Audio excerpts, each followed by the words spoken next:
Hello, welcome to Oxford Heirlooms. Where we left off on the last videos, we created the two little fancy cuffs to attach to the bottom of the sleeve of the day gown. But I need to do a little bit of prep work on these sleeves before I can attach them. If you recall, I drew with my fabric marking pen, I drew a little blue dot in the center of the sleeve so that I can center my little cuff on the sleeve. Now I'm going to set my machine to a basting stitch, which on my machine is a 4.0 straight stitch. And then starting about 1 inch, I can make a mark with my fabric marking pen if I want to, about 1 inch from either end of the sleeve, I'm going to sew gathering threads. I don't want it to be gathered all the way to the end because we'll be creating a French seam at the sides of the sleeve.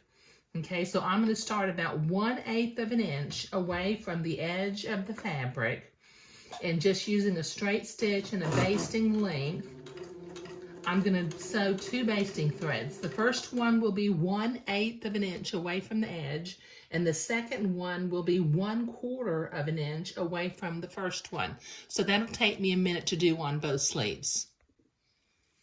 Okay, so I have sewn my basting stitches in on both sleeves.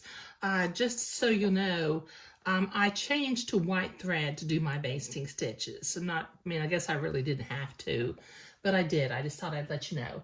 And before I start to attach the little cuff to the sleeves, I'm going to switch back to my beige ecru thread, so that'll take me a minute.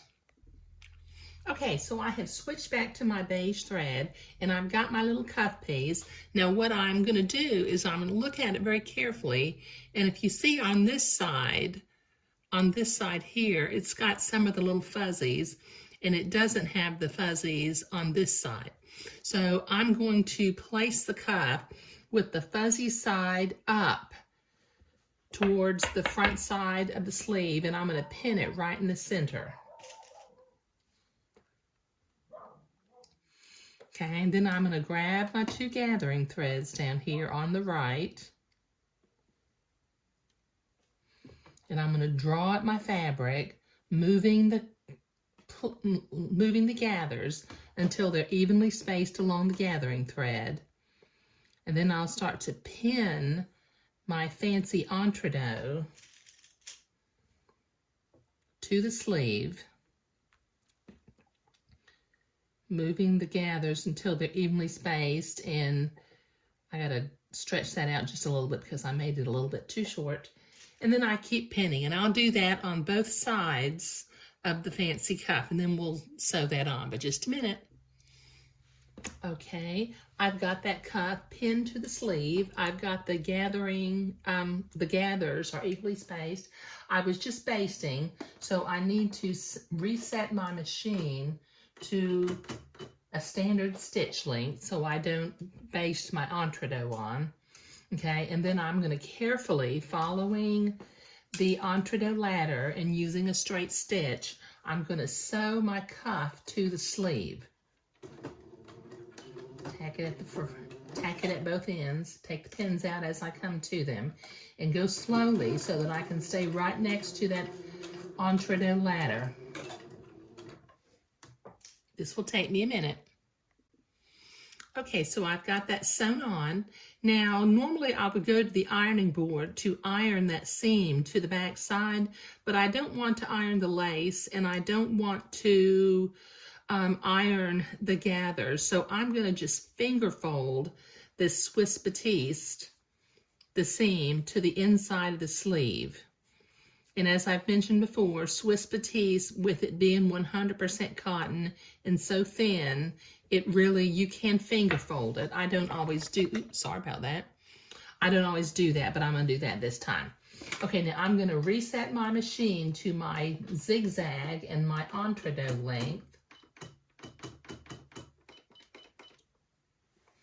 And very carefully, I'm going to zigzag between the fold of the fabric and the entree ladder. Go slow so that I don't lose control.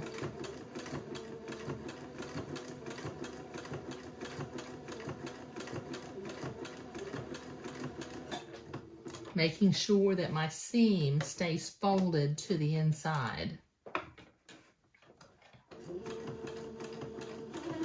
Okay, this will take me a minute to do. Okay, so I've got that zigzagged on, and I'm going to use my seam ripper and pull out this gathering thread that's showing. It comes right out, and then I can reach inside and grab the bobbin thread,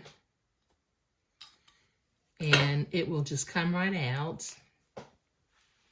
Okay, so I've got one sleeve finished. I need to follow these steps on the other sleeve, and then I'll be right back. All right, I've got both cuffs sewn on.